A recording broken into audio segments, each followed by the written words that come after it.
¿Eh? Hola chicos, ¿me escuchan?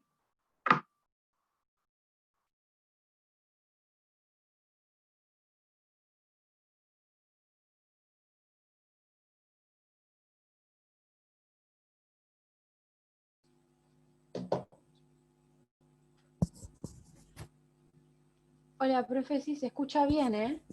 Soy Sofi, yo soy de Franja Morada.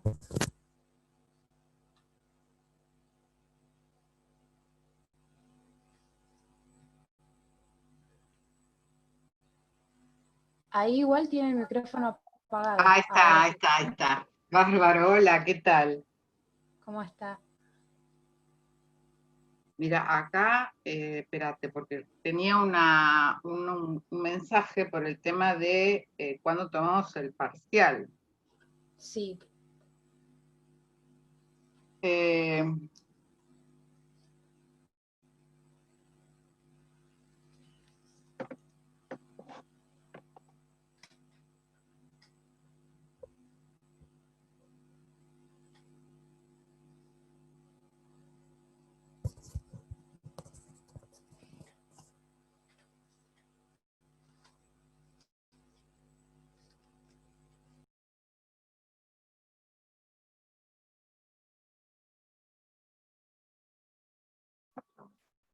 Hola.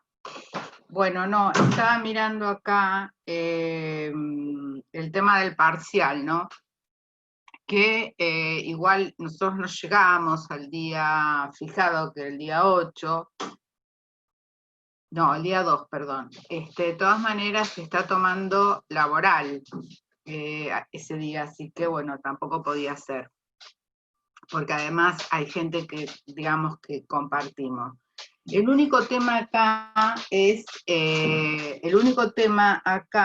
o sea, yo digo, perdón, abran los micrófonos. El día 9, que ya sé que Camila Jerez tiene elementos, que me llama la atención que tengas elementos y estés cursando administrativo porque nunca me pasó. A ver, chicos, abran los micrófonos. Así hablamos un poco este tema de la fecha. Hola. Hola, Camila.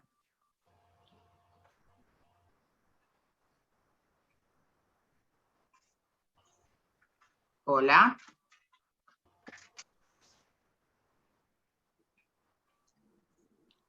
Hola, buenas tardes. Yo estoy escuchando el cortado, pues estoy viendo si encuentro un lugar donde la puedo escuchar mejor. ¿Me escuchás cortado? Hola, ¿me escuchás cortado?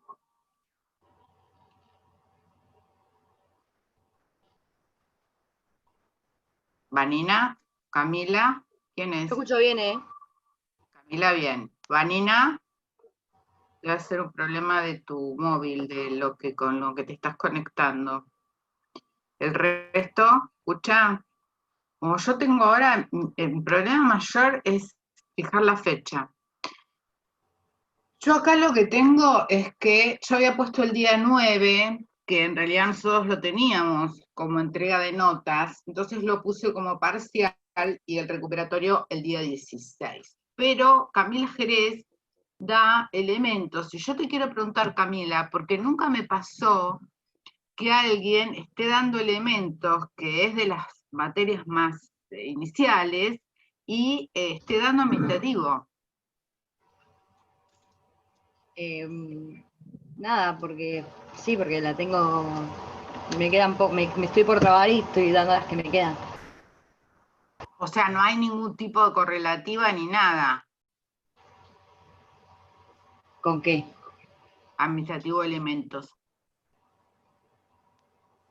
Claro, no, me quedan pocas materias y tengo que dar elementos para que se me abran las que me quedan. Ajá. Y por eso, y entre elemento y administrativo, ¿no hay correlativa? No. ¿No? Bueno, no, te digo porque me llamaba la atención, porque, digamos, nunca me pasó que alguien estuviera cursando administrativo y cursara elementos, ¿viste? Por esa razón, pero bueno, no tiene mucha importancia. El tema es el siguiente. vamos a dejarlo puesto, ahora vamos a dar clase, vamos a dejarlo, no vamos a perder tiempo con esto. El tema es así, será el 9, digamos, la idea es que el 9 tengan, o sea, que el 9 tomemos, y el 16 el recuperatorio. Ahora, de todas maneras lo vamos a dilucidar en el WhatsApp para no perder tiempo. Yo tengo acá el problema de Camila Jerez, quédate tranquila, porque... Igual a mí que sea el 9 está bien, ¿eh? Yo no tengo drama, doy los dos juntos, me da igual. es que Está no bien. sabemos cuál es el horario. Yo es a la mañana, calculo, el Ah, elemento. bueno. Así que por mí está bien, ¿no? Sí, de todas maneras, o sea, esto va a ser un examen virtual por la plataforma, sí con corrección manual, porque son con casos, y no casos muy complicados, o sea, con muchos obstáculos, pero son con casos, así que la corrección es manual.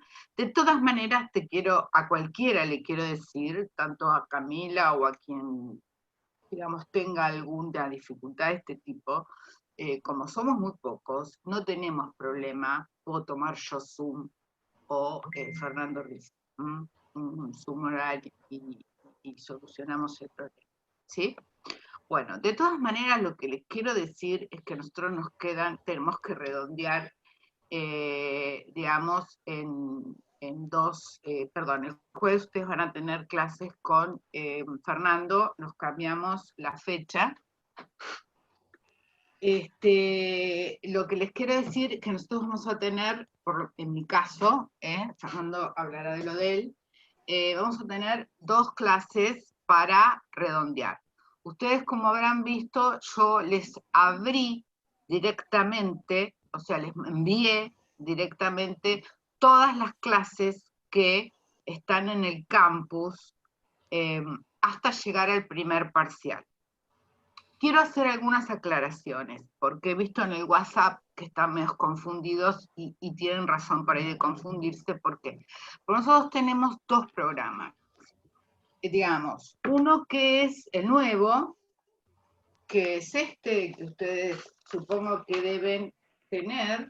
Este es el programa, digamos, que nosotros estamos utilizando. ¿Por qué?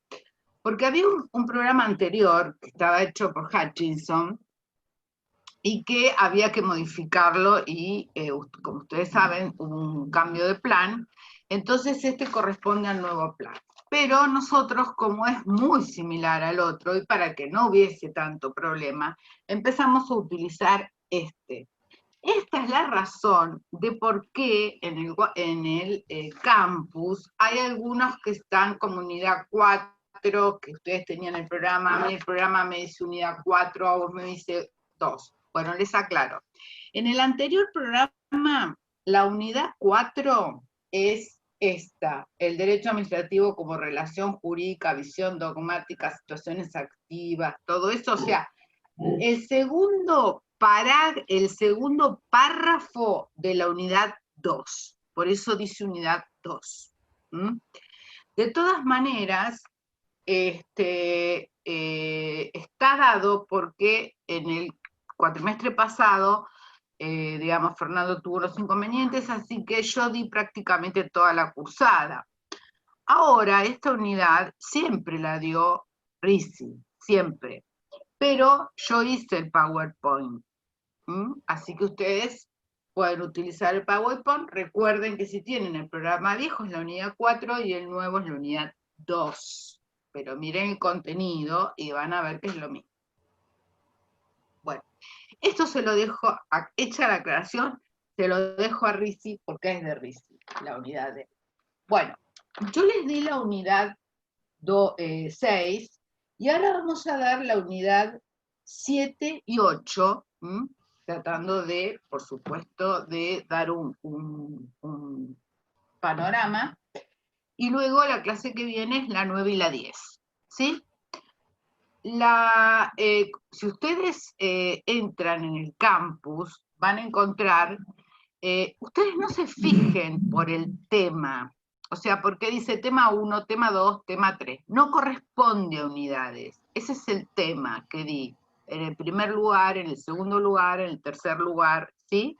Entonces, los temas son, están, digamos, en el campus, están, cuando uno edita y pone las actividades, va a salir tema 1, yo lo dividí de esta manera, ¿me entienden? Otros lo dividirán de otra. Yo lo dividí así, tema 1, tema 2, por lo que estaba dando, ¿sí? Bien. Entonces ustedes van a encontrar, porque dice tema, está correlativo, pero después van a encontrar que dice unidad tanto, o clase tanto, unidad corresponde a la unidad 7. Bueno, fíjense eso, que corresponde a la unidad 7. Yo lo seguí con el programa actual. Desde ya le digo que ha cambiado en la cronología, pero el contenido es el mismo, ¿sí? Bueno, entonces vamos a la modalidad, vamos a la unidad 7. A ver si lo puedo poner. No. A ver.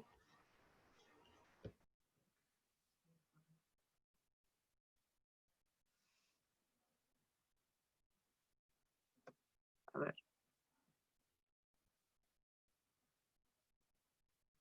A ver.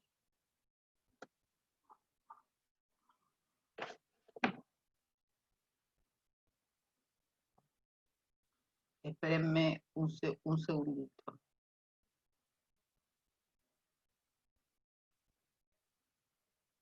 Porque no encuentro el...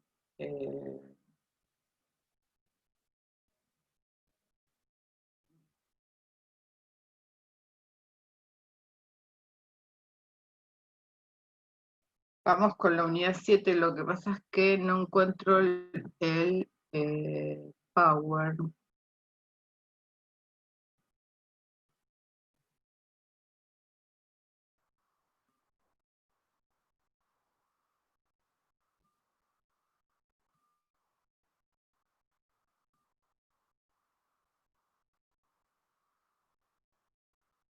Ustedes van a encontrar, además, ahora ya vamos a encontrar, no sé dónde quedó mi Power.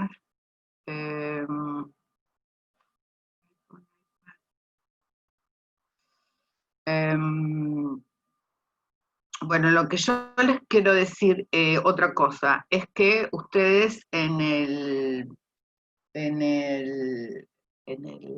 cada tema del campus, ustedes van a tener el PowerPoint, corresponde, van a tener un video, porque en la clase anterior, en la primera parte, usamos videos y los subimos a YouTube, y ya la segunda parte dimos clases con las plataformas educativas, las que provee la universidad o la facultad.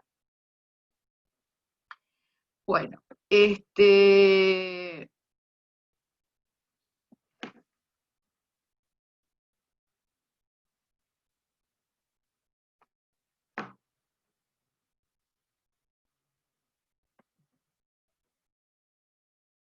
no puedo entender.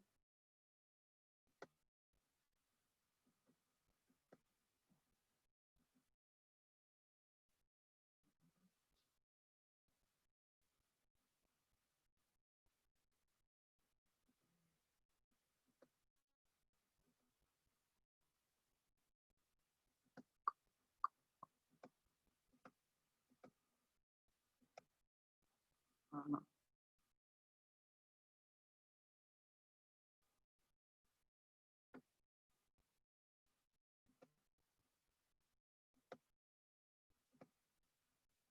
Ahí estamos.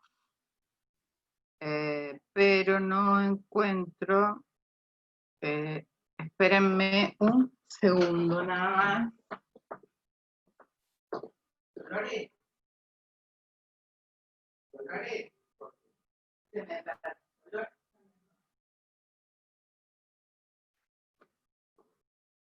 Se me perdió la unidad 7.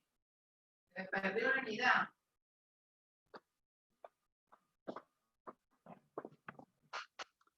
Bueno, vamos con la unidad 7, yo ya en cualquier momento ya les subo el PowerPoint. De todas maneras lo tienen en el campus. Vamos a esta unidad, ustedes la van a ver del manual de Derecho Administrativo, del comentado de la Ley 19.549 de Thomas Hutchinson, ¿sí? Bueno, de todas maneras, vamos a comenzar con la clasificación de la actividad de la administración pública, que es una, en este tema lo sigo a Agustín Gordillo, que tiene un gráfico también muy interesante, que nos va a llevar, digamos, muy didácticamente a poder definir qué es el acto administrativo. Bien, en la unidad 7,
vamos a empezar entonces primero, este es el Power que vamos a continuar, pero vamos a empezar con la primera clasificación que hace Gordillo sobre la actividad administrativa.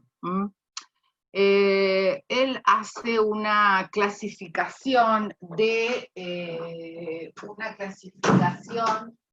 la actividad de la administración pública, y utiliza para eso una circunferencia. Entonces, él distingue entre acto y hecho. Sigan el programa. Acto y hecho.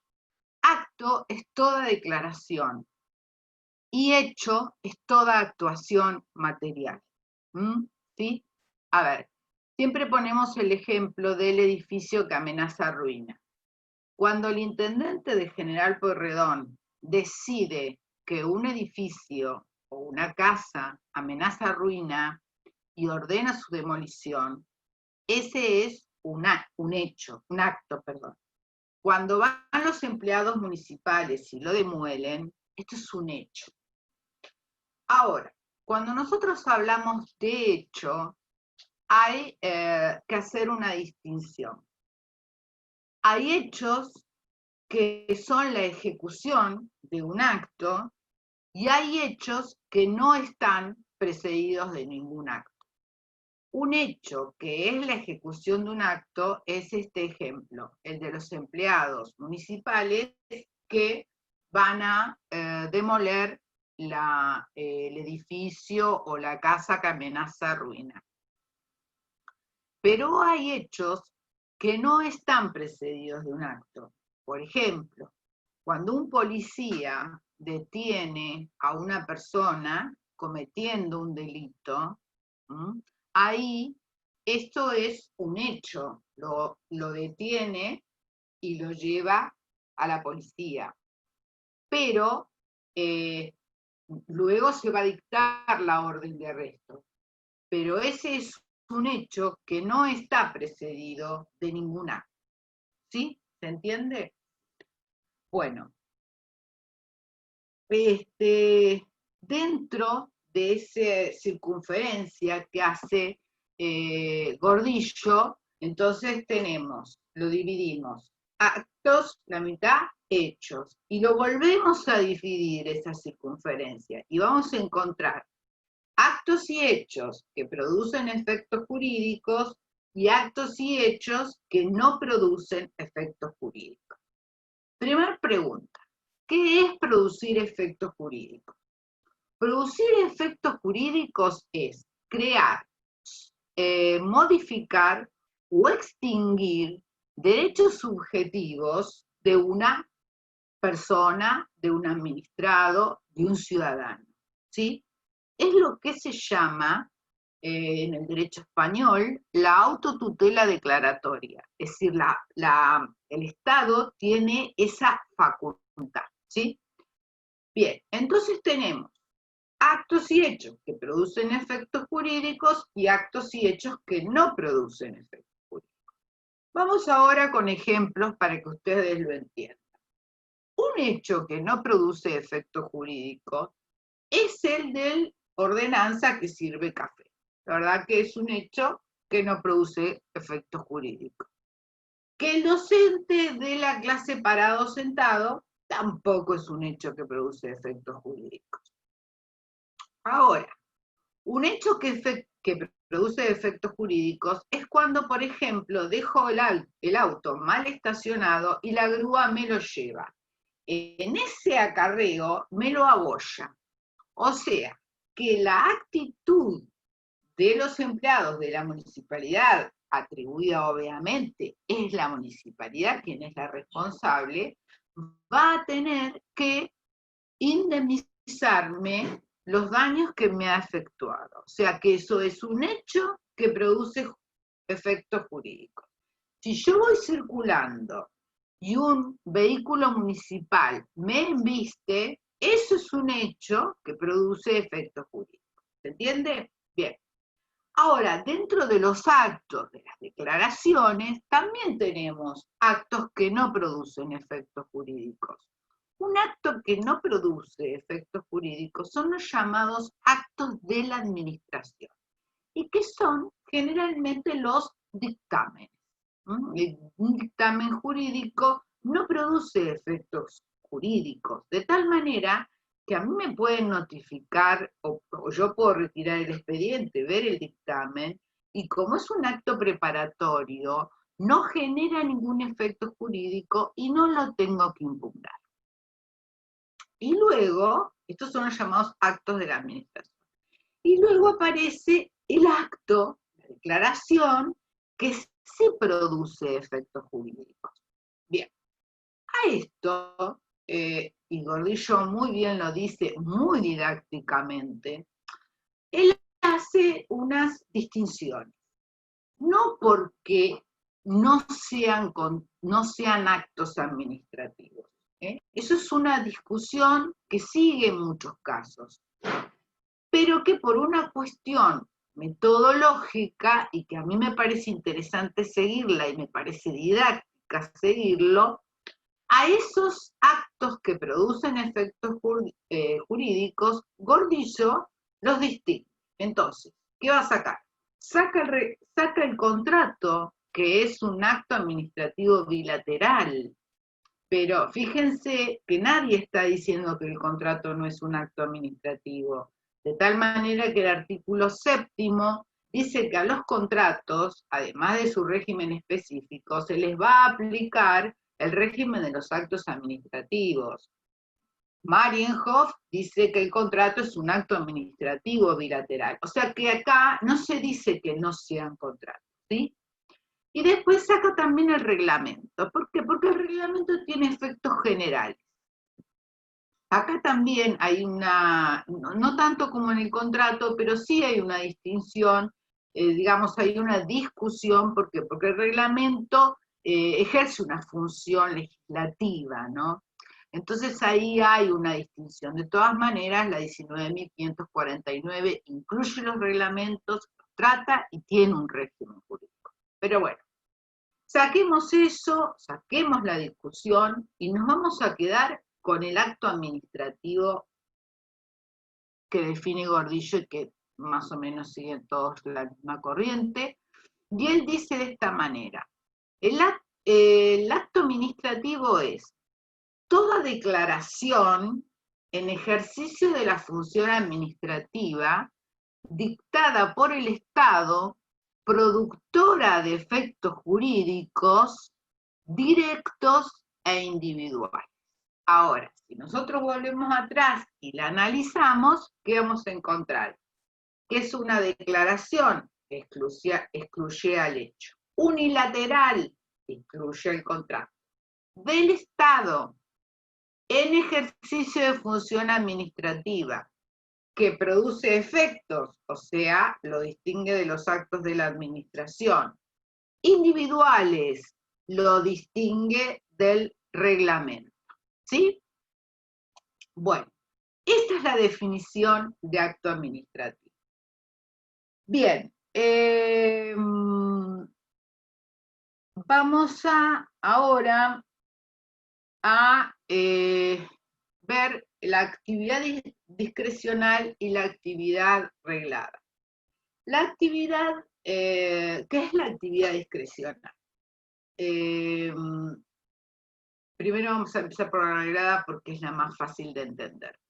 La actividad reglada, una actividad reglada de la administración pública, porque esto es todo clasificación de la actividad de la administración pública. Tal como la clasificamos en actos y hechos, contratos y reglamentos, también vamos a ver que es una actividad vinculada y que es discrecional. Vinculada es cuando a un hecho, una norma, digamos, regula ese hecho y a ese hecho le da una consecuencia determinada. Quiere decir que en ese caso el legislador fue el que determinó la oportunidad, mérito y conveniencia. Por ejemplo, si un funcionario público, un empleado público, falta 3 días seguidos sin justificativo, el caso que establece el estatuto y la norma que vamos a aplicar es la del abandono de tareas. Que dice que si un empleado falta 3 días seguidos sin justificación o 5 alternados sin justificación, el procedimiento que se le va a aplicar es el de abandono de tareas. O sea, fíjense que al hecho hay una norma que le determina la consecuencia, ¿sí? Y después está, bueno, reglado, pues está reglado por la Constitución, una ley, un reglamento. ¿Y qué es discrecional? Discrecional es cuando ante un hecho determinado, la ley le da la opción al funcionario de elegir entre 2 o 3 opciones igualmente válidas todas. Y el funcionario elige. ¿Qué es lo que ocurre en este caso? El funcionario, digamos, el funcionario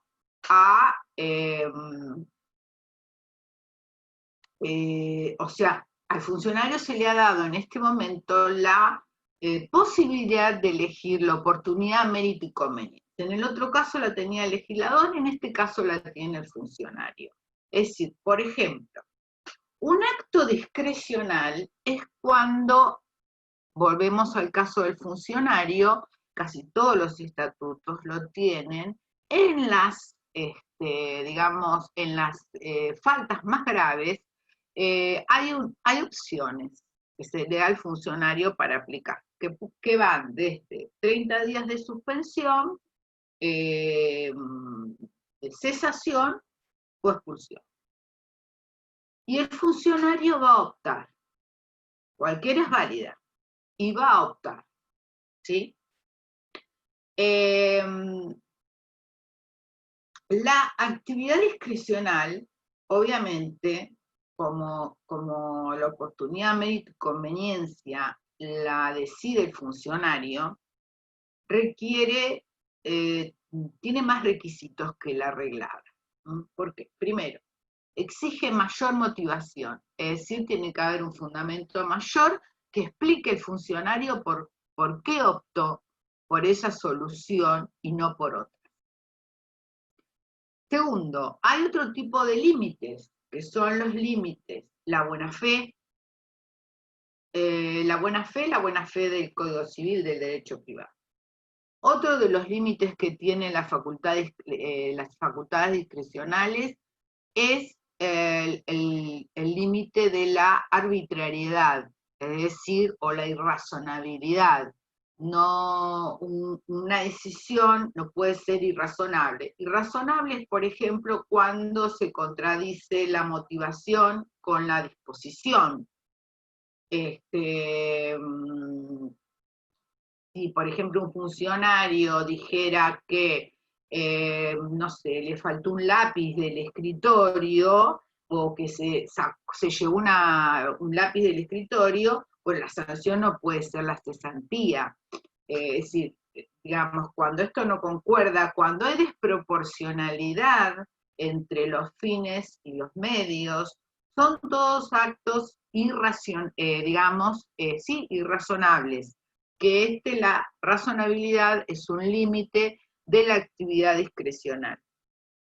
Y también son límites de la actividad discrecional, por ejemplo, la equidad. Ahora, lo que tenemos que aclarar es que no hay ningún acto de la administración pública que sea totalmente discrecional ni totalmente reglado. No va a haber totalmente reglado porque siempre va a quedar un resquicio en que el funcionario puede decidir. Y no va a ser totalmente discrecional porque siempre va a quedar una cuestión que va a estar reglada. Por ejemplo, la competencia del funcionario para dictar el acto. Siempre va a estar reglada. O sea que no hay un acto totalmente discrecional ni un acto totalmente reglado. También hay una cuestión importante dentro de la discrecionalidad, que es el tema de, el control. En los códigos contenciosos administrativos más antiguos, en los códigos contenciosos más antiguos, por ejemplo el Código Varela, que es el antecedente de nuestro Código Contencioso Administrativo de la provincia de Buenos Aires, ¿qué dice el Código? El Código Varela, por ejemplo, impedía el control de la actividad discrecional. Esto después fue modificado por la jurisprudencia y ya, digamos, al final de la jurisprudencia de la Corte Suprema de Justicia de la Nación, cuando entendía en juicio único y pleno, de acuerdo a la competencia de la Constitución reformada, la jurisprudencia había dicho, en realidad tanto en provincia, y esto seguía en Nación, que todos los actos administrativos se van a controlar, todos, porque nosotros no podemos, nadie puede decir si es reglado o discrecional si no entra a estudiarlo. Entonces, si no entra a estudiarlo, si no lo controla, no puede determinar si es reglado o discrecional. Ya por hoy la discusión está completamente dejada de lado, los actos discrecionales son tan controlables como los actos reglados. Lo que pasa es que en el acto reglado, digamos que el control judicial es más fácil porque digamos, el hecho se contrasta con la norma, ¿no? En cambio, en la actividad discrecional, lo que se hace es que el juez, ¿qué hace? Controla si se han dado los límites a la actividad discrecional. Fantástico. Bueno, ahora nos vamos a otro, nos vamos a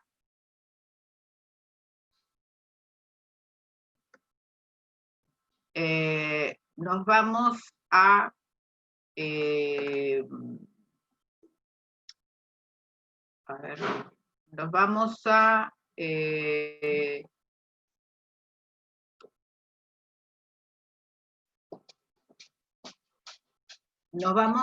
otro, poneme. Nos vamos a otro.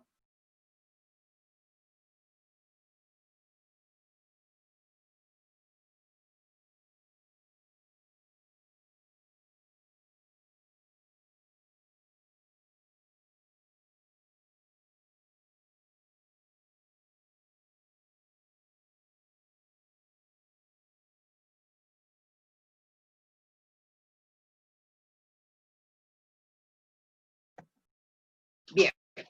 Ahora vamos a ver otro tema que está dentro de la unidad 7, que es el silencio.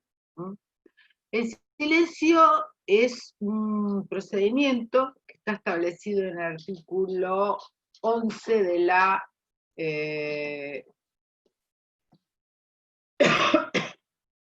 11 de la 19.500, no, perdón, 10 de la 11.549, que primero, así podemos sintetizar, ¿para qué sirve?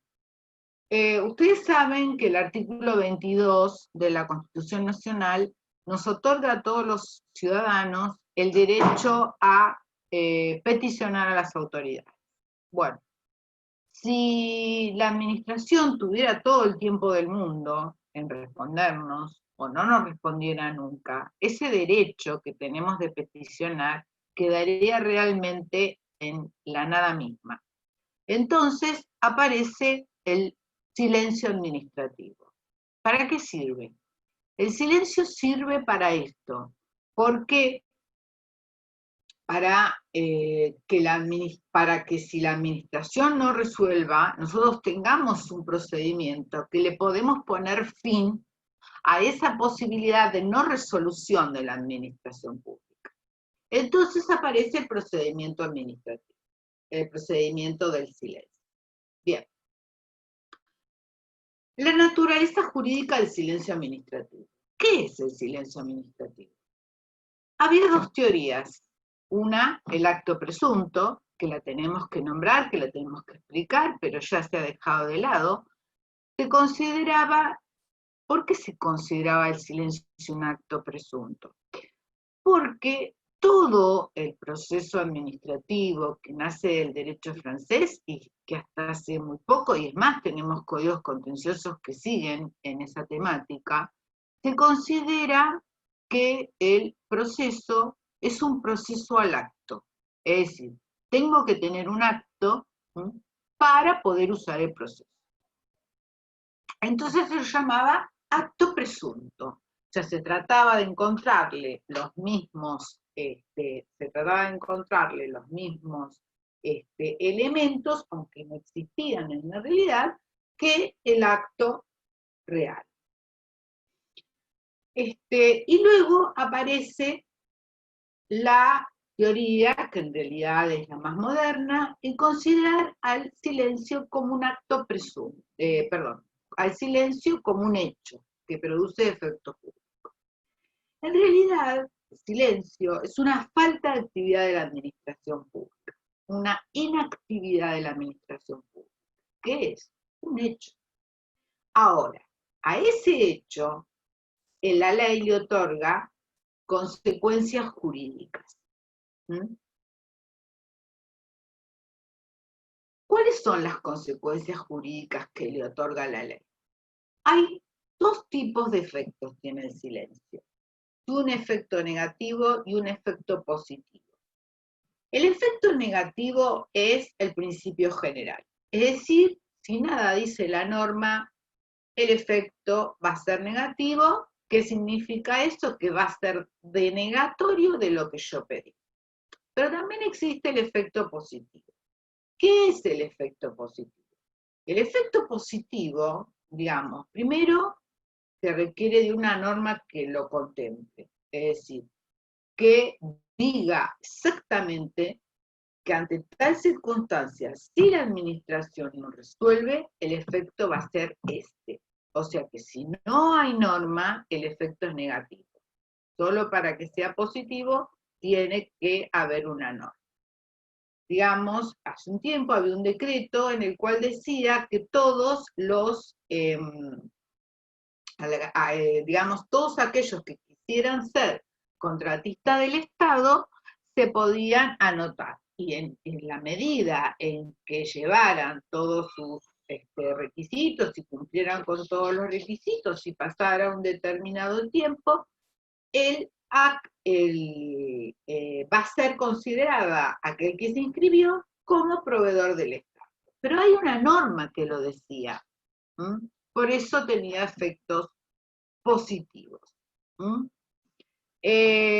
Fíjense el power, la placa, que dice: la omisión estatal es un concepto distinto del silencio material o formal, porque consiste en una inactividad material del Estado en el marco de una obligación a su cargo de contenido debido, específico y determinado, proveer de tratamientos médicos necesarios con el objeto del derecho de salud de las personas. Es decir, en ese contexto existe un derecho particular ya reconocido por el ordenamiento jurídico.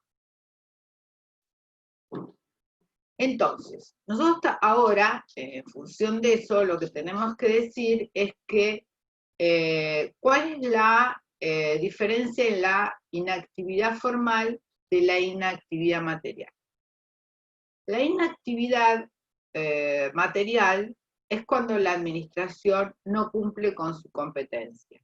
Y la inactividad formal es cuando la administración no cumple, o sea, no se expide en algo puntual que se ha pedido. Por ejemplo, si yo pedí,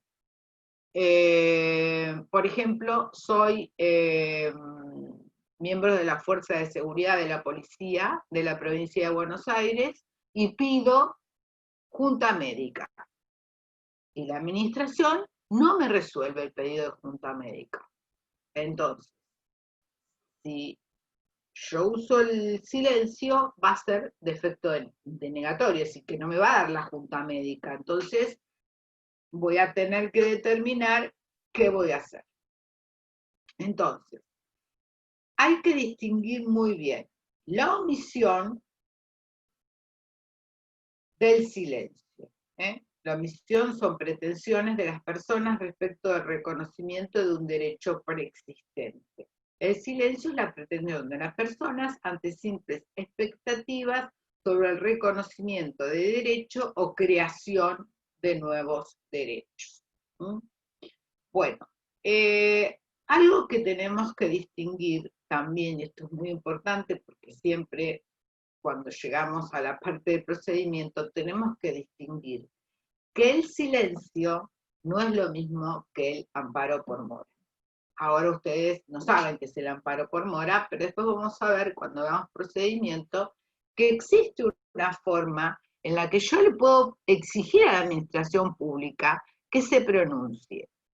No solamente se lo puedo exigir, porque además hay dos cosas. La administración pública está obligada, pero además tiene un derecho a expedir. ¿Qué significa esto? Cuando yo configuro el silencio administrativo, de acuerdo al lugar donde yo me encuentro, voy a interponer o un recurso del procedimiento administrativo o me voy a ir directamente a la vía judicial, de acuerdo al momento en que yo me encuentre, de acuerdo a la situación particular. Entonces, sigo, y la administración, como tiene el derecho, no solamente la obligación, sino también el derecho de expedirse, lo puedo hacer en cualquier momento. Es decir, yo puedo estar en el procedimiento administrativo y resuelve, puedo estar en el proceso judicial y resuelve. ¿Y esto qué es? Lo que se llaman las resoluciones tardías. La resolución tardía es una, digamos, resolución de la administración, que ya les digo, me puede encontrar en cualquier momento y la administración resuelve. Ahora, son distintas las resoluciones de acuerdo o sea, es distinta la resolución de acuerdo o el efecto que tenga, si tenía un efecto negativo o si tenía un efecto positivo. Vamos a analizar. Si tenía un efecto negativo, entonces, si tenía un efecto negativo,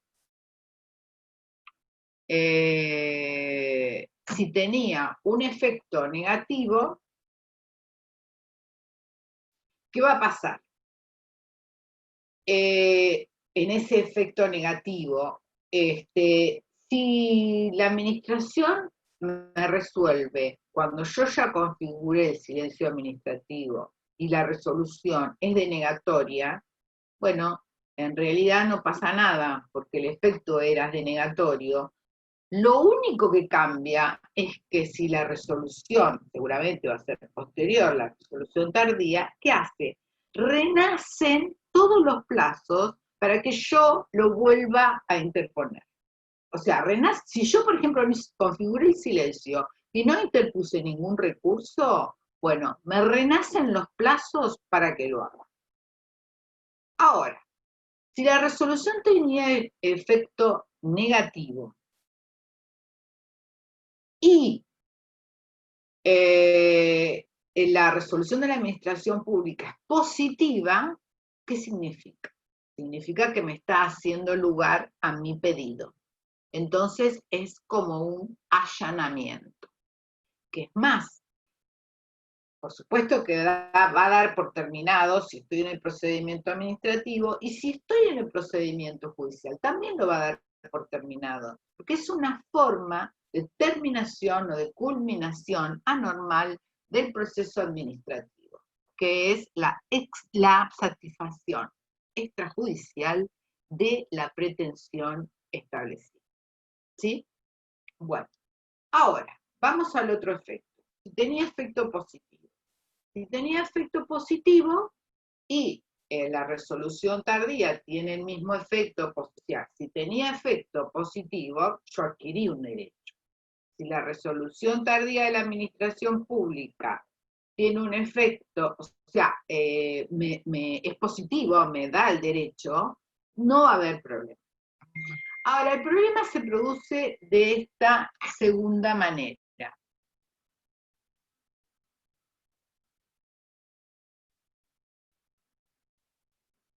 Acá hay un chico hoy que se le cortó el internet. ¿Puedes saber a ver por qué se pudo haber cortado?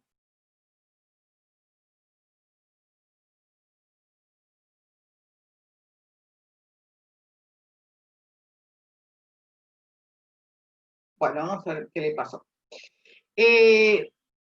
Digamos, si la administración, ahora, si el efecto era positivo y la resolución, o sea, yo adquirí un derecho, y la resolución tardía de la administración pública me lo deniega. Bueno, ahí ya tenemos un problema, porque yo tenía un derecho adquirido. Entonces lo que se va a aplicar acá es el carácter de la estabilidad, que es algo que lo vamos a ver con posterioridad. Bien. Vamos a la...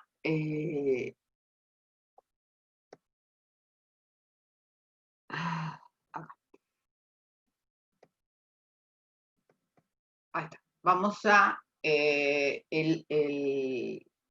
el otra placa, que es requisitos o elementos del acto administrativo.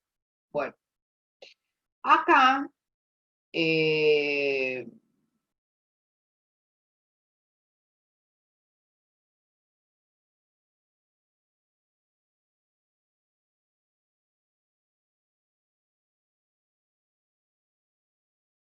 bueno, vamos a los requisitos o elementos del acto. Yo todo este tema, la unidad anterior, o sea, la 7, la 8, la 9 y la 10, la recomiendo por el manual de Hutchinson de la ley comentada 19.549. Bueno, vamos a la unidad 8, acto administrativo. Ya definimos el acto, ahora lo que vamos a hacer es ver los elementos. Los elementos están en el artículo 7º de la 19.549 y separado en el 8º la forma. Bien, vamos. Esto es un tema muy sencillo, el de los elementos. Se llaman elementos y o requisitos del acto. Primer elemento, competencia. Es el elemento subjetivo, pues señala el conjunto de reglas que la actuación y facultades del órgano administrativo. Es importante su análisis para determinar si la persona jurídica pública es titular de la competencia que ejerce el órgano. Fíjense, nosotros ya hablamos de la competencia, es más, hay una unidad que habla en parte de la competencia. Lo que pasa es que nosotros acá vemos la competencia en su faz dinámica. Nosotros tenemos en este momento, en el momento que analicemos los elementos del acto, que determinar si el órgano o la persona jurídica tenían competencia para dictar ese acto administrativo. Bien, me voy a la causa. ¿Qué es la causa? La causa son los antecedentes de hecho y de derecho que dan lugar al acto.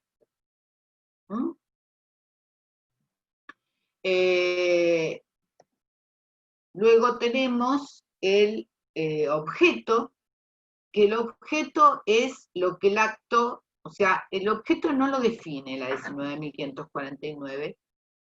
Hutchinson utiliza la definición de un autor brasilero, Bandeira de Mello, que me parece de lo más acertada, y él dice concretamente, y está en la placa, el acto administrativo consiste en una declaración, y esta tanto puede ser una decisión, un juicio, un conocimiento o un deseo. El objeto del acto consiste en lo que el acto decide, valora, certifica, resuelve u opina a través de la declaración pertinente.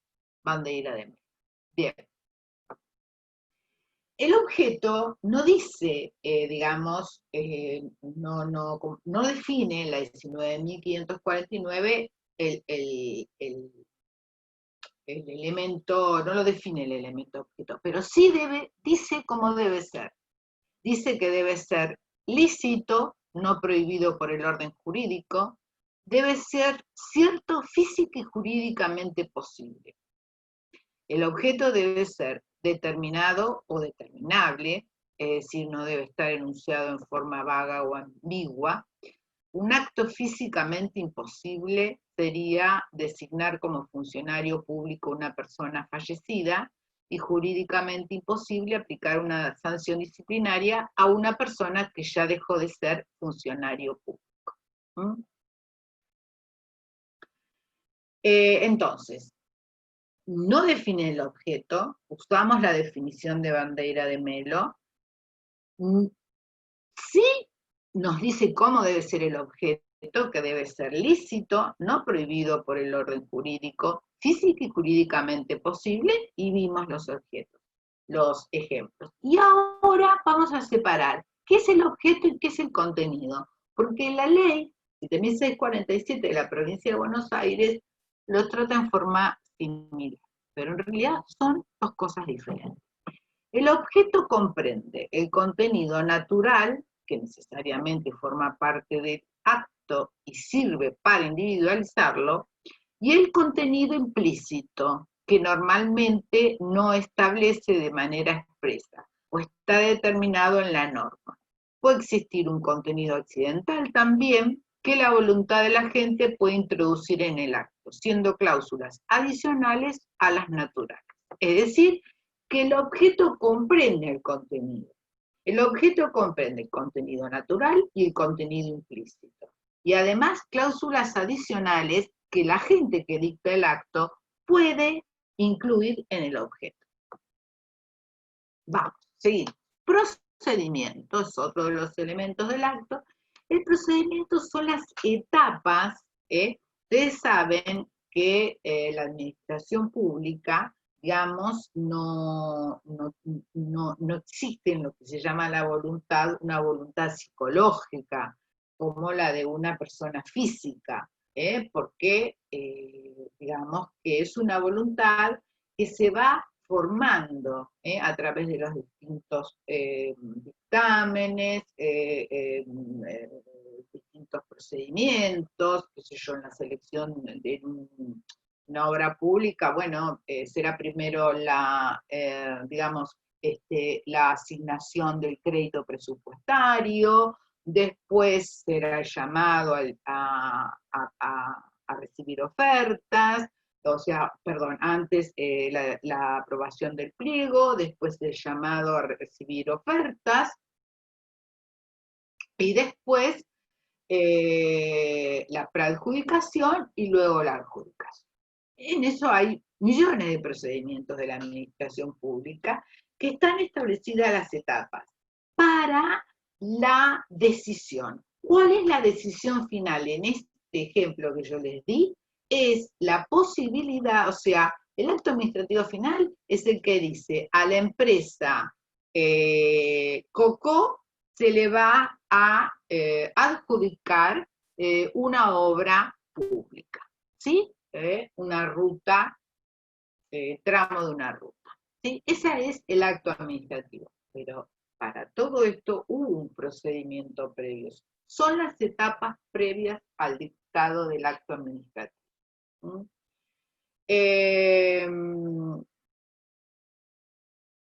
Las etapas, que esto lo vamos a ver después, simplemente lo vamos a anunciar, son esenciales, se dividen en esenciales y no esenciales.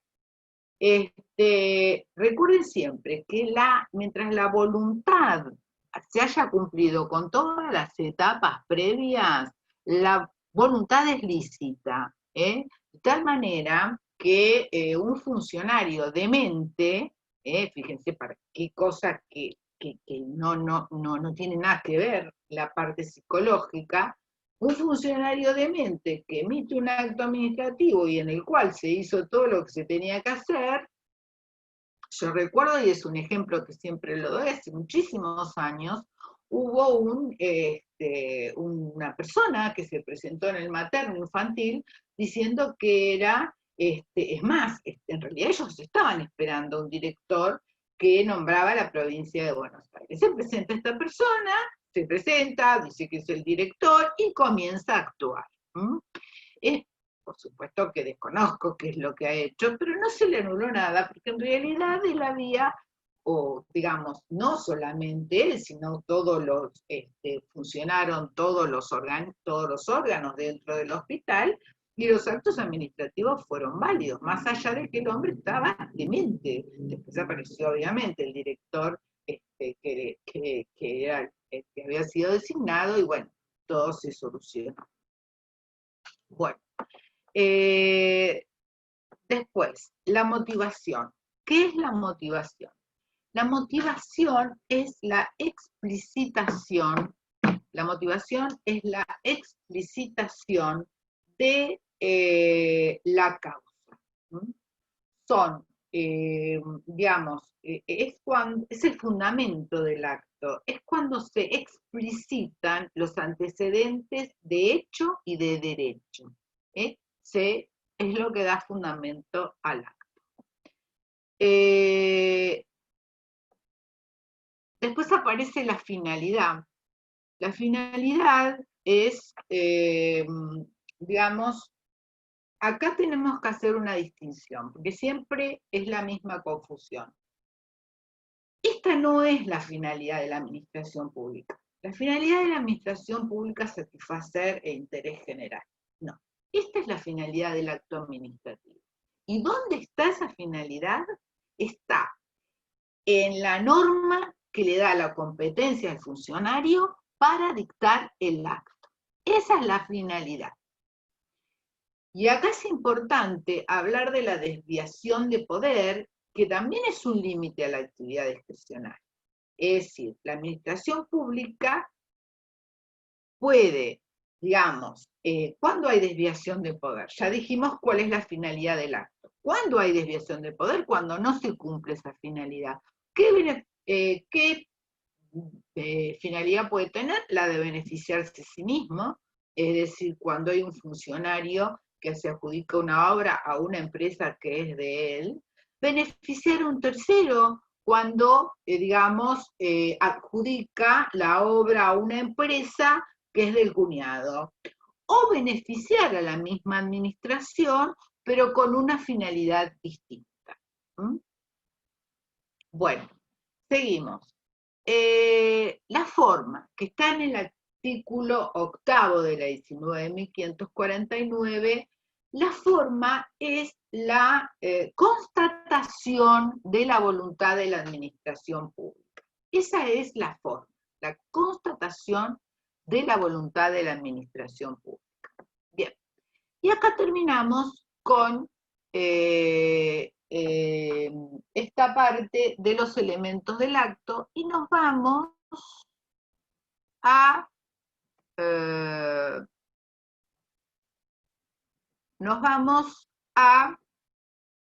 fíjense,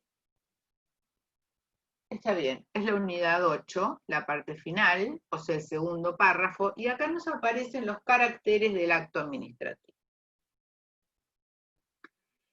Los caracteres del acto administrativo son la presunción de legitimidad, la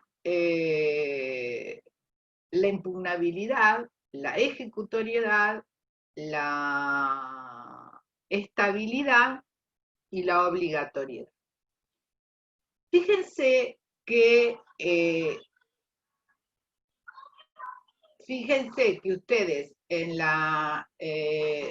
las, digamos, todo acto administrativo tiene caracteres que son obligatorios, digamos, no obligatorios, necesarios, que van a estar siempre, y otros que son contingentes. Los que van a estar siempre son la presunción de legitimidad y la impugnabilidad.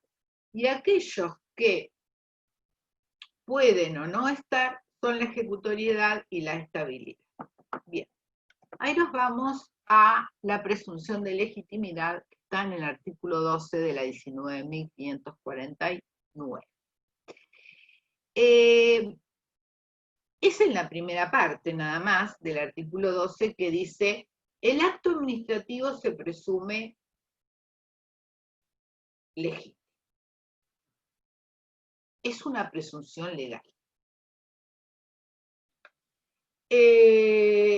Digamos, es una presunción legal, digamos, ¿qué significa? Acá, en esta parte, digamos, todos los actos del Estado por ejemplo, las leyes se presumen constitucionales, las leyes se presumen constitucionales, las sentencias se presumen válidas, y los actos administrativos se presumen legítimos. ¿Qué pasa acá?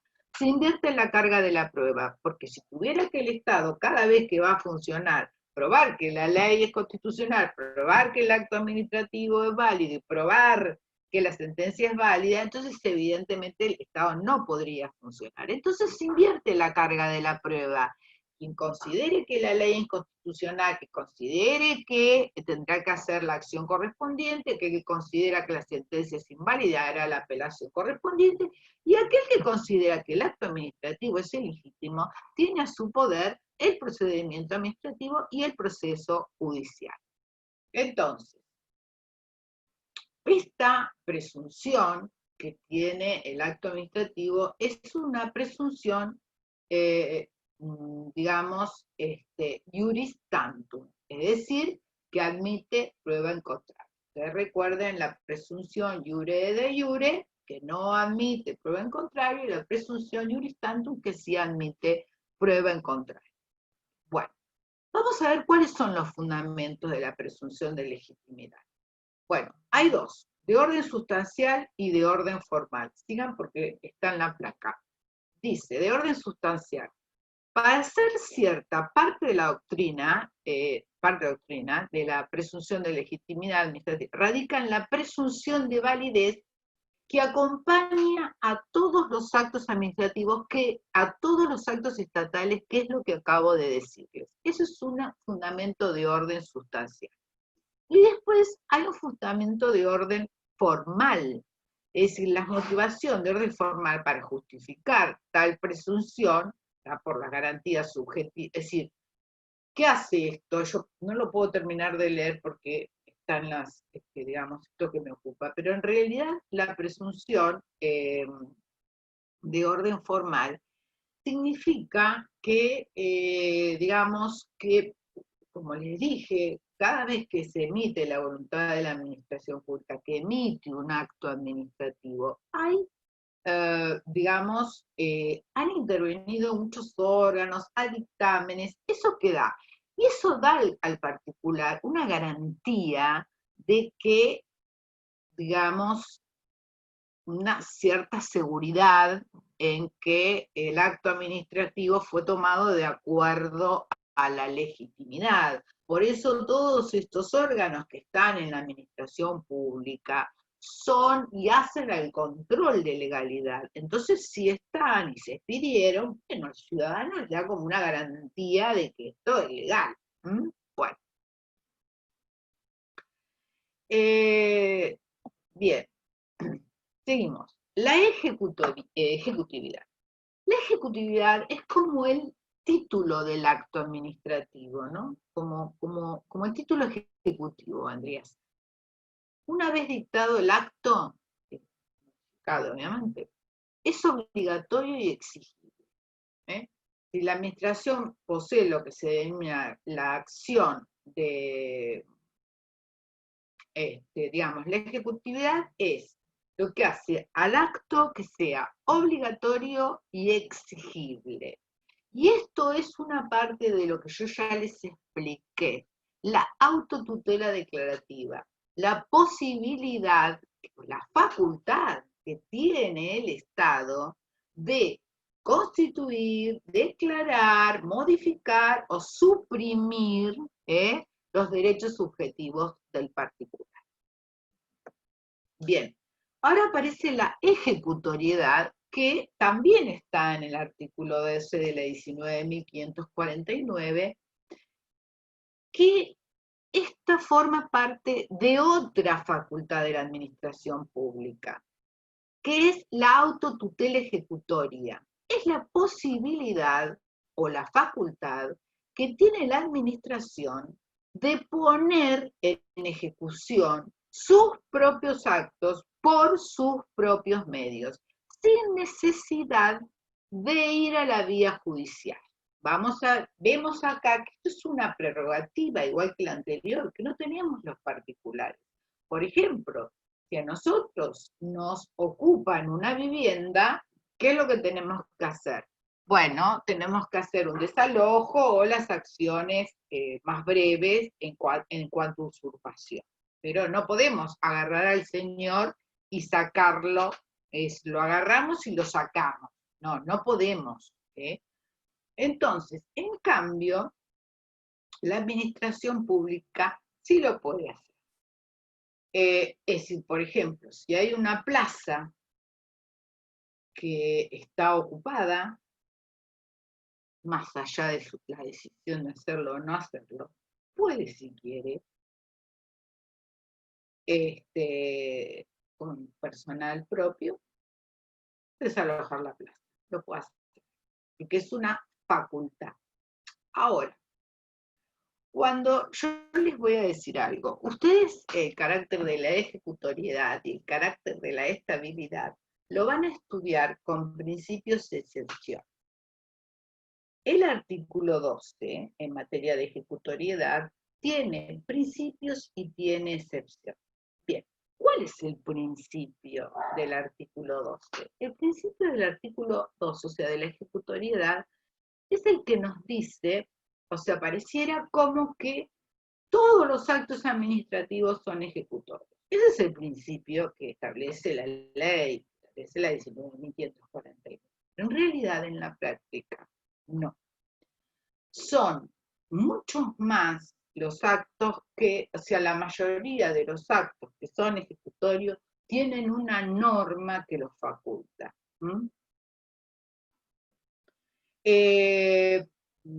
Por ejemplo, si yo dejo el auto mal estacionado, ¿qué pasa? Viene la grúa y me lo lleva. Esto es así. Eso es un acto ejecutorio.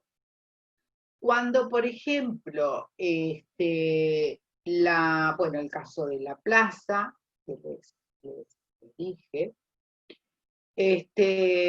también es un acto ejecutorio que se puede ejecutar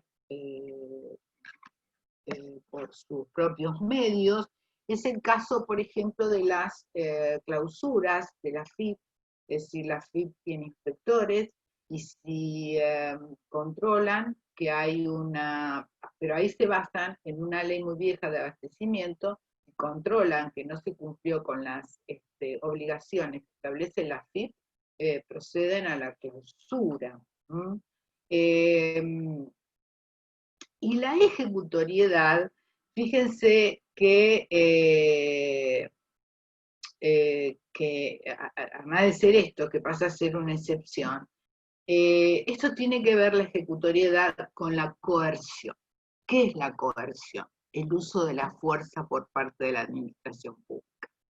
Y hay distintos tipos. ¿no? La coercibilidad, que caracteriza exclusivamente la ejecución forzosa, que se puede ejercer de diversas formas. Ahí tenemos. La coerción directa, que la administración obliga al particular a cumplirla. La coerción indirecta, la administración fuerza al particular a través de multas y clausuras, que es en realidad más que nada digamos, el modus operandi de la FIP, de ARBA.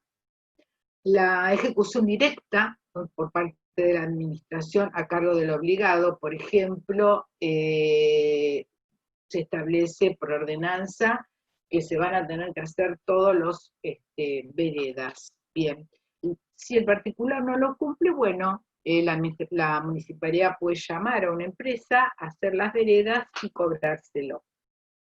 Y la ejecución subsidiaria cuando un tercero lo realiza a cargo del obligado. Esto es muy común, sobre todo en el partido de Mar Chiquita, donde hay muchos sectores, ya no tanto, pero hace sus años había muchos sectores en los cuales no había construcciones. Entonces, ¿qué hacía? Seguramente el dueño estaba a muchísimos kilómetros del lugar. Entonces, ¿qué hacía la municipalidad? La municipalidad hacía lo que se llamaba el corte de pasto. Entonces, cortaba todo eso, lo hacía con servicio propio, ¿no? También podría haberlo contratado. Entonces, cortaba el pasto y luego se lo cobraba al vecino, al particular. Bueno, y ahora nos aparece el carácter de la estabilidad, que con esto sí voy a terminar, que es uno de los caracteres más importantes, y para que ustedes ya vayan leyendo y aprovechando, vamos a ver la dinámica del acto administrativo, es la eficacia, está en el artículo 11, vamos a ver el sistema general de invalidez del acto administrativo, que es la unidad número 9, y vamos a ver la saneamiento y extinción del acto, que es la unidad 10, y con eso culminamos. Yo también quiero, antes de entrar en la última parte de la estabilidad,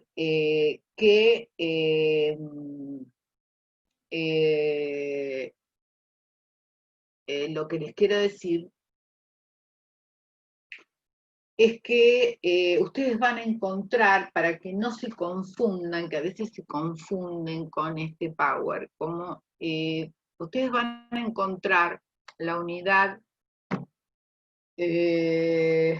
11, 12 y 13, que son las que Rizzi les va a explicar, porque están a cargo de él, pero ustedes ya tienen en el campus subido los Power correspondientes a la unidad 11, 12 y 13. Eso es importante para que lo vayan leyendo. Entonces, vamos al sistema de estabilidad. Esto está en el artículo 17 y 18 de la 19.549. ¿Qué es la estabilidad? Estabilidad es la perdurabilidad del acto en el tiempo. Es la posibilidad que tiene la administración pública de revisar el acto o parte del acto administrativo. Fíjense, vamos primero por el artículo 17, que es el caso, nosotros tenemos que hacer una distinción, que esto ya está para el sistema de invalidez, pero ya así nos vamos ablandando los oídos. El artículo 17, es decir, los actos administrativos siguen, como en el derecho privado, la doble categoría, nulos o anulables, regulares o irregulares, también es una expresión que se utiliza muchísimo en el derecho administrativo. Los actos irregulares son los actos nulos, y los actos regulares son los actos perfectos y los que tienen un pequeño vicio. Entonces vamos al artículo 17, y acá lo estudiamos igual que en la ejecutoriedad. Actos, principios y excepciones. Bien, vamos al artículo 17, actos nulos. ¿Cuál es el principio? El principio es el que cuando el acto administrativo es nulo, la administración está obligada.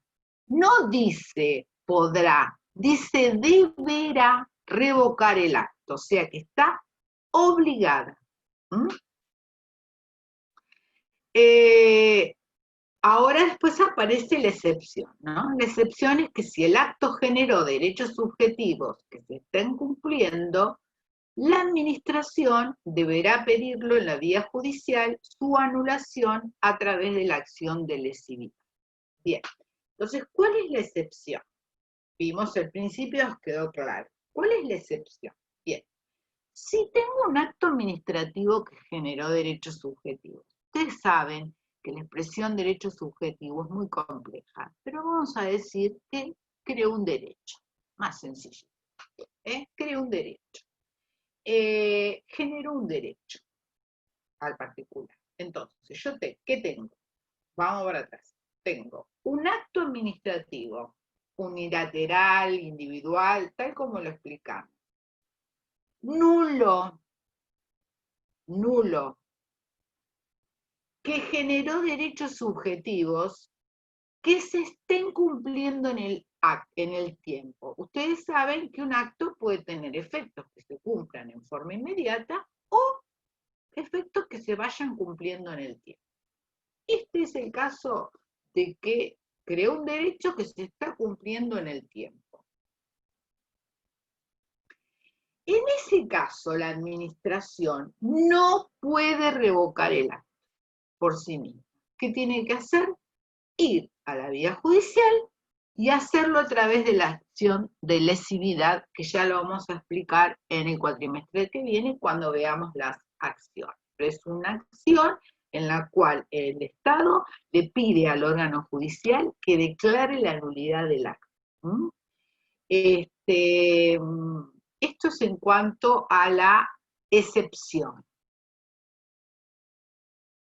Después, en el artículo 18, ahí vamos a tener la estabilidad del acto regular. Ya dijimos que regular es el perfecto o el que tiene un leve vicio. Bien. ¿Cuál es el principio? Acá es al inverso. Si el acto administrativo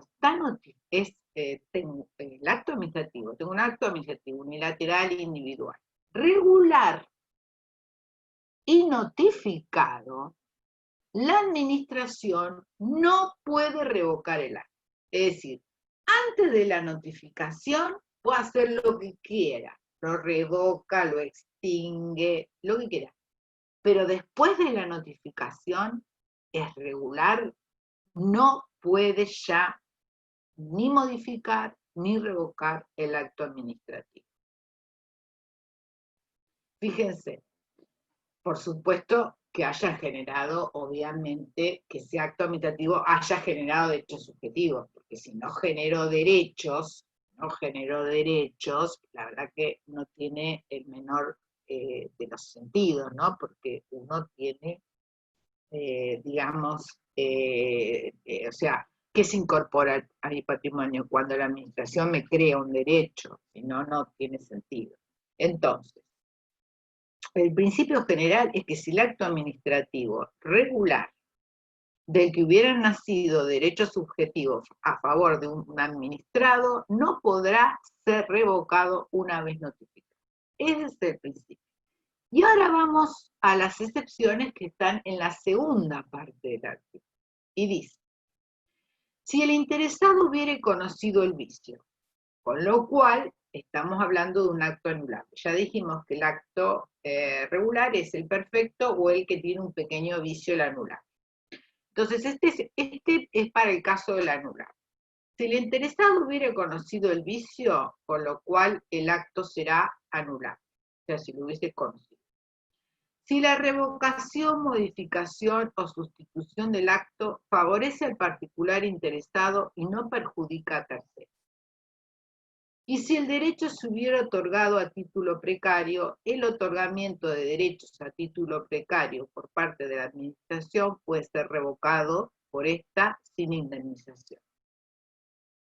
Y el último caso es por razones de oportunidad, mérito y conveniencia, y acá ya lo explicamos, la oportunidad, mérito y conveniencia tiene que ver con la oportunidad, mérito y conveniencia, tiene que ver con las circunstancias políticas, históricas, digamos, económicas que rodearon al acto. Entonces, volvemos a la excepción. Entonces, no se aplicará ese principio si el interesado hubiera conocido el vicio. Supongamos que yo soy un profesional o tengo un estudio en el cual la administración pública me va a controlar me va a contratar para hacer un determinado trabajo, ¿cierto? Bien. Pero ¿cuál es el procedimiento? ¿Cuál es el procedimiento? Que digamos, que se haya cumplido con todo el procedimiento, ¿cierto? Ahora, si yo soy abogada, ¿cierto? Y sabía que esto no se había cumplido, yo después no puedo pedir que se me cumpla. Un ejemplo.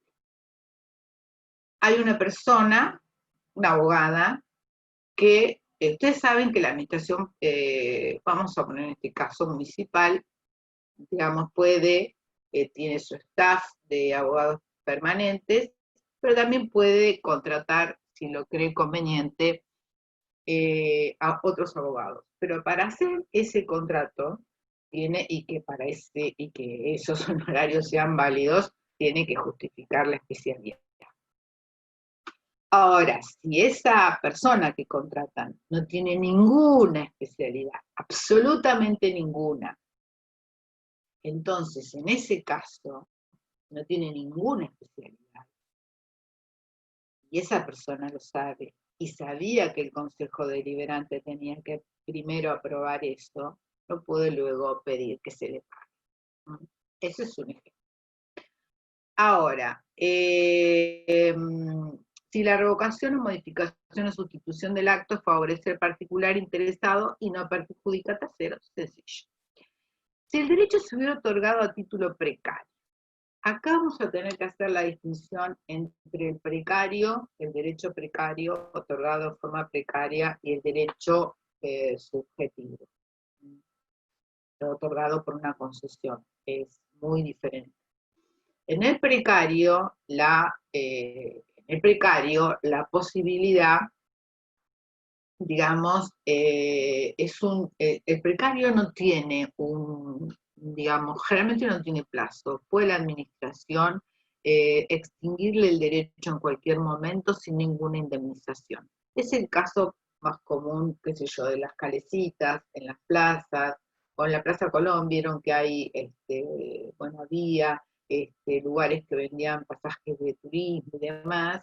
Bueno, esos, digamos, esos kioscos o calecitas son a título precario. Quiere decir que la administración lo da y en cualquier momento le puede decir, bueno, mire, no, va a tener que irse y no le va a pagar ninguna indemnización. En cambio, cuando el derecho es otorgado, es un derecho subjetivo, otorgado por una licitación, en la cual hay una concesión por X cantidad de años, 15 años, 10 años, o sea, ¿qué pasó? Se incorporó a mi derecho patrimonial esos 10 años de concesión. Supongamos que yo gané en Playa Grande una concesión por 15 años. Bueno, a mi derecho patrimonial se incorporaron esos 15 años de esa concesión. Y la administración no puede porque sí sacármelo. Tendría que ser por alguna cuestión, una cuestión contractual, un incumplimiento contractual, pero no puede sacármelo. Pero también me lo puede sacar si cambian las circunstancias. ¿Se acuerdan que yo les decía que el acto administrativo tiene dos aristas, la legalidad y la oportunidad, mérito y conveniencia? La oportunidad, mérito y conveniencia es esto que lo histórico, lo económico, lo político, que rodea la emisión del acto. Fíjense que hay un fallo de la Corte Suprema de Justicia de la Nación del año 2005, que es exacto, que es en el caso de una radio que se otorgó en plena dictadura militar. Se otorgó el permiso para utilizar la onda, y después la provincia, como habían cambiado obviamente las razones históricas, políticas, geográficas, económicas, entonces decidió revocarle, en ese caso, esa concesión que tenía. Ahora, si lo hace, ¿qué dice el último párrafo del artículo 18? Tiene que indemnizar. En este caso, que yo les comento, no se indemnizó porque la radio nunca se llegó a utilizar, pero se tiene que indemnizar. Bueno, chicos, terminamos. Me queda la dinámica del acto, que es muy simple, artículo 11, el sistema de invalidez, que está en los artículos 14 y 15, y saneamiento y extinción del acto para la clase que viene. Bueno, en realidad la fecha va a quedar para el 9 de... porque me están diciendo que es muy complicado, porque bueno, hay muchas, no solamente materias, hay muchas comisiones, entonces es muy, muy difícil sacar uno, porque ya vieron que donde yo ponía una fecha había otra materia. Así que, o las 48 horas que tiene que haber entre una y otra. Entonces, yo le voy a decir a Celia, que no está, Celia, ¿no? Que no la veo, no está, le voy a decir a Celia que ella tiene derecho a, no Celia, Cami Jerez, ella tiene derecho a tener 48 horas entre parcial y parcial, con lo cual, yo no quiero violar ese derecho, que es un derecho de todos los estudiantes. Yo no tengo ningún inconveniente en tomarle por Zoom oral, ningún inconveniente. Así que no te digo, Cami, no sé si estás, de hacerte un parcial para vos sola, no tiene sentido, así que tomaremos en forma oral. Si vos no te podés presentar para el día 9, me avisás, cualquier inconveniente me avisás por WhatsApp, por mail o por el campus, que no podés dar o que no querés dar, o que te vas a tomar esos 48 horas, yo no tengo ningún inconveniente. Somos pocos, así que puedo tomar o yo o Fernando, o los dos, que tomamos horas. Eso hacémelo saber. Bueno, chicos, dejamos, sí, vayan obviamente estudiando, tienen todos los elementos, porque tienen en el campus absolutamente todo, tienen los...